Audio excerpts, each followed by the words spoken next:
Hi అండి, నేను Vijay. Hair transplantation జరిగిన తర్వాత అయితే ఈ రోజుకి 154th డే అండి. సో ఇక్కడైతే నాకు హెయిర్ అనేది ఇంప్లాంట్ చేశారు. సో ఇదంతా కూడా ఇంప్లాంట్ చేసిన హెయిర్ అండి. సో ఇది చూడండి ఇలా ఉంది. సో హెయిర్ లైన్ కూడా చాలా క్లియర్గా ఇప్పుడు కనిపిస్తుంది. చాలా క్లియర్గా లైన్ లాగా వచ్చేసింది. మళ్ళీ చాలా చెప్తున్నా అండి. సో ఇది కంప్లీట్ రిజల్ట్ రాలేదండి. ఇంకా 9 months 1 year అలా పడుతుంది. ఇప్పుడు నాకు అరౌండ్ ఒక 6 months అయితే కంప్లీట్ అయిపోయింది. సో ఇదండి.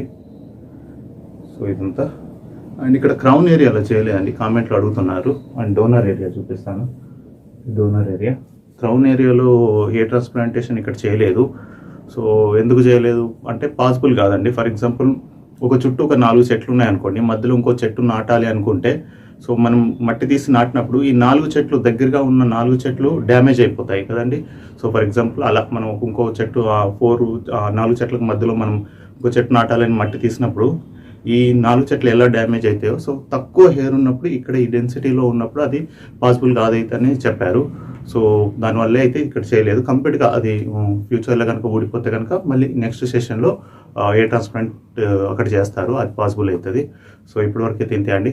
Thank you all and thank you very much sir.